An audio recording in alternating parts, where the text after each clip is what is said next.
बिस्मिल्लाहिर्रहमानिर्रहीम, अस्सलाम वालेकुम। आज़ाद डिजिटल के प्लेटफॉर्म के साथ मैं हूँ आपकी मेज़बान अलीना मुज़फ़्फ़र और मेरे साथ मौजूद हैं सीनियर एनालिस्ट मुज़म्मिल सोरवर्दी जी। सर बताएं कैसे हैं आप? बिल्कुल ठीक ठाक। आप सुनाएं कैसी हैं आप? मैं बिल्कुल ठीक ठाक अल्हम्दुलिल्लाह। सर ये जो जनरल फेयर का कोर्ट मार्शल है इसके मुतल्लिक आपके पास कोई अहम तफसीलात अगर हो तो वो भी शेयर करें।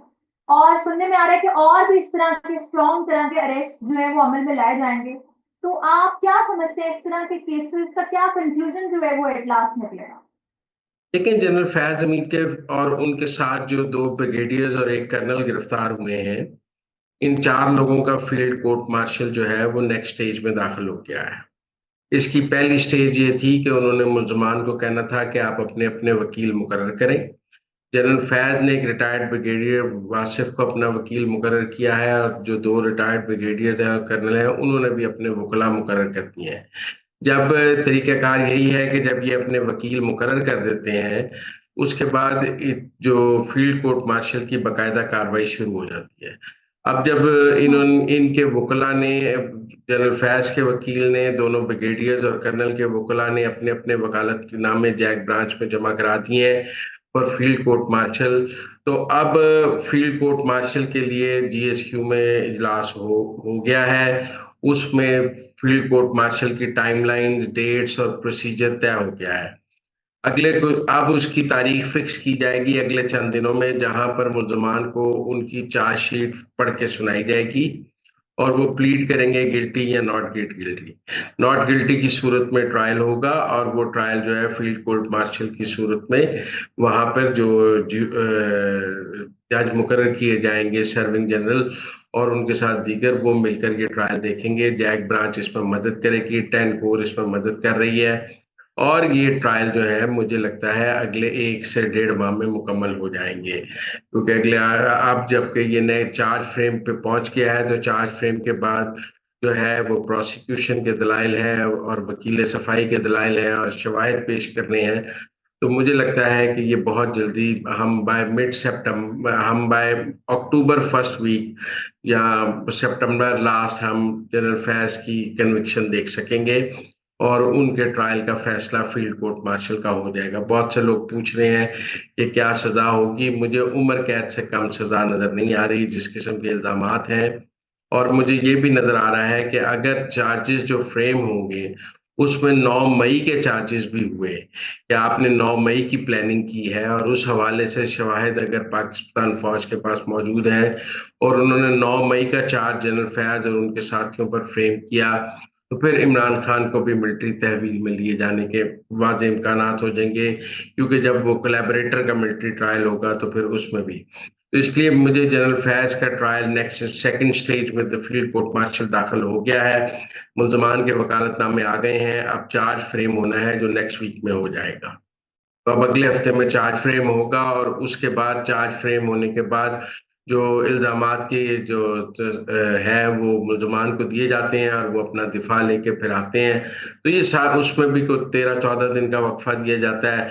तो इस तरह मुझे ये सितंबर एंड में या अक्टूबर फर्स्ट वीक में ये फील्ड कोर्ट मार्शल कंक्लूड होता नजर आ रहा है। ठीक हो गया सर। ये तो आजकल पीटीआई के मल्टीपल जो लीडर हैं उन्होंने काफी ऐसी एप्लीकेशन चीफ जस्टिस के नाम पे फाइल किए हैं कि उन्हें रेस्क्यू किया जाए। ये पीटीआई के केसेस थे ना, तो आप इस तरह की एप्लीकेशन को किस तरह देखते हैं कि क्या इस तरह की कोई एप्लीकेशन जो दायर की जा रही है उनको कोई एंटरटेन किया जाएगा या नहीं चीफ जस्टिस की जानिब से? देखिए, वैसे तो अदलिया में ये है कि अगर आप कोई कह दे कि आप मेरा केस ना सुने, तो वो जज वो केस नहीं सुनता। हाँ, लेकिन जस्टिस उमर अता बंदयाल और ठीक जस्टिस है। साकिब निसार के दौर से ये रिवायत पैदा हुई कि फिर जजेस ने कहा नहीं, हम तो जरूर सुनेंगे।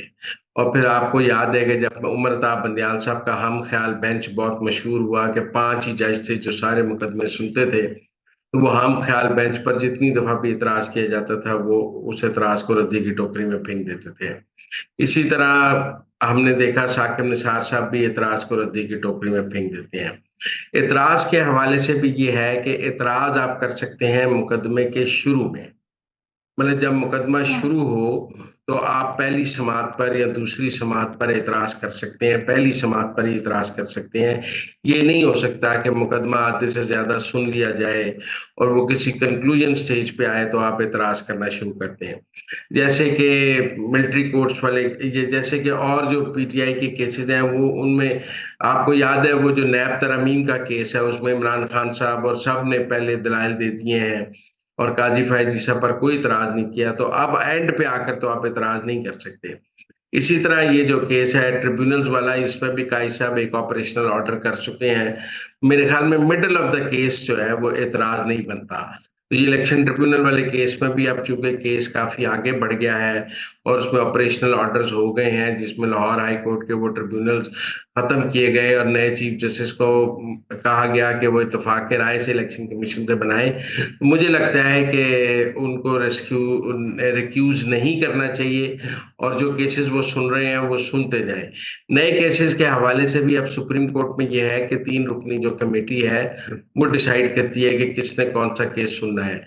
उस 3 रुकनी कमेटी में अब चीफ जस्टिस काजी फायज ईसा अकलियत में है। आप देखें मंसूर अली शाह इस वक्त सुप्रीम कोर्ट में तमाम बेंचेस जस्टिस मंसूर अली शाह और जस्टिस मुनीब अख्तर की मर्जी से बन रहे हैं, वो जस्टिस काजी फायज ईसा की मर्जी से नहीं बन रहे।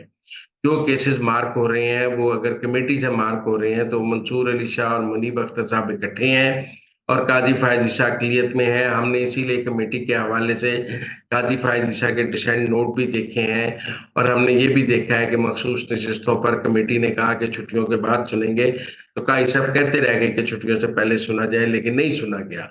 और भी दीगर केसेस में काजी साहब की, काजी फायज ईसा की वो राय नहीं मानी गई क्योंकि कमेटी में जो 2 मेंबर हैं वो काजी फायज ईसा के खिलाफ इकट्ठे हो चुके हैं। लिहाजा आगे कौन सा केस काजी फायज ईसा ने सुनना है और कौन सा नहीं सुनना, इसका फैसला तो कमेटी ने करना है और कमेटी में अब काजी साहब की अक्सरियत नहीं है। काजी साहब कोई भी केस खुद को खुद नहीं मार कर सकते। लिहाजा ये तो देखना पड़ेगा कि मंसूर अली शाह और मुनीब अख्तर क्या चाहते हैं कि काजी फायज ईसा आगे केस सुने या वो नहीं चाहते हैं कि वो ना सुने। ठीक हो गया सर। आपको जनरल जो बाजवा है वो किसी अकाउंटेबिलिटी के प्रोसेस में आते हुए दिखाई दे रहे हैं, और आप ये बताएं कि ये जो पीएमएलएन में डिवीजन हुई थी बाजवा से मुतल्लिक, और अभी जो पीएमएलएन के लीडर ने कहा, मलिक अहमद खान ने अपने आप को डिफेंड किया इसी बात से कि बाजवा की वजह से उनकी जो है पीएमएलएन में डिवीजन जो है वो हुई है, तो आप इस इशू को किस तरह देखते हैं? देखिए, मुझे जनरल बाजवा का कोई एहतसाब नजर नहीं आ रहा। जनरल बाजवा ने बतौर आर्मी चीफ जो भी काम किया है उसे मुकम्मल सैंक्टिटी और प्रोटेक्शन हासिल है, क्योंकि आज का आर्मी चीफ भी काम कर रहा है। अगर आप एक आर्मी चीफ के किए हुए काम को क्वेश्चन करेंगे तो आने वाले आर्मी चीफ्स के कामों को भी क्वेश्चन किया जाएगा। लिहाजा मैं नहीं समझता कि जनरल बाजवा ने बतौर आर्मी चीफ जो भी काम किया है, अच्छा या बुरा, उस पर उनके खिलाफ कोई प्रोसिक्यूशन हो सकती है, उनका कोई एहतसाब हो सकता है। उसको मुकम्मल सैंक्टिटी और उसको मुकद्दस गाय की हैसियत हासिल है। सवाल जनरल फैज ने भी बतौर डीजीआईएसआई जो काम आर्मी चीफ की मर्जी से किए हैं। मसला अगर जनरल फैज पे कोई इल्जाम लगता है कि आपने ये काम किया और वो ये कह दें कि ये काम मैंने उस वक्त के army chief general Qamar Javed Bajwa की इजाजत से किया है, और जनरल बाजवा ये कह दें कि हाँ मैंने ये इस काम का हुक्म दिया था, तो उस पर जनरल फैज का ट्रायल नहीं हो सकता, क्योंकि उन्होंने आर्मी डिसिप्लिन में किया। जैसे फैजाबाद धरना केस में और यहाँ जो माहिदों पे जो कुछ भी उन्होंने किया वो उस वक्त के आर्मी चीफ की मर्जी से किया। जैसे कि आज के फौजी अफसरान अपने आर्मी चीफ की मर्जी से सारे काम कर रहे हैं। इसलिए एक तो मुझे ना जनरल बाजवा का कोई एहतसाब नजर आता है, क्योंकि उन्होंने जो काम उन्होंने बतौर आर्मी चीफ किया है उसको उसको कोई सवाल नहीं कर सकता। आर्मी चीफ से रिटायरमेंट के बाद उन्होंने कोई काम नहीं किया जनरल बाजवा साहब ने। उन्होंने कोई सियासत नहीं की है। वो तहरीक इंसाफ की कोई सहूलतकारी नहीं कर रहे थे। वो किसी सियासी जमात की मदद नहीं कर रहे थे। He is the most politically isolated man. आप देखें जनरल बाजवा को ना पीटीआई पसंद करती है, ना नून लीग पसंद करती है, ना पीपल्स पार्टी पसंद करती है, तो उन्होंने क्या पॉलिटिकल, उनका तो वाहिद यही है ना कि उन्होंने चंद सहाफियों के जरिए अपने ऊपर लगने वाले इल्जामात की वजाहत देने की कोशिश की, जिससे भी फौज ने उनको रोक दिया और वो चुप कर गए और उसके बाद उन्होंने वो सिलसिला भी बंद कर दिया। लिहाजा ना तो जनरल बाजवा ने को आर्मी एक्ट की रिटायरमेंट के बाद खिलाफ वर्जी की है, और ना ही दौरान सर्विस उनके ऊपर कोई ऐसा चार्ज है कि जिसका प्रोसिक्यूशन हो सके। लिहाजा मुझे जनरल बाजवा का कोई एहतसाब नजर नहीं आता, मुझे जनरल बाजवा का कोई कोर्ट मार्शल नजर नहीं आता। मुझे उन जिन लोगों का ख्याल है कि बाजवा भी पकड़ा जाएगा, ऐसा कोई इम्कान ही नहीं है, क्योंकि आर्मी के हिरार्की और में बीजेपी डिवीजन की बात करती है बाजवा की वजह नहीं, से, कोई उसको आप क्या डिवीजन की कहेंगे? बात नहीं है। देखिए, मलक अहमद खान जनरल बाजवा के बहुत करीब थे, और वो असल में तो वो साबर मिट्ठू के करीब थे, जो जो जनरल बाजवा के समधी हैं, वो मिट्ठू के दोस्त हैं। तो वो उन्होंने अपनी दोस्ती में जनरल बाजवा को डिफेंड करने की कोशिश की है, लेकिन मेरा नहीं ख्याल कि वो मुस्लिम लीग नून में कोई इतनी मजबूत आवाज है कि वो ख्वाजा आसिफ के आगे, इसहाक डार के आगे खड़े हो सकें।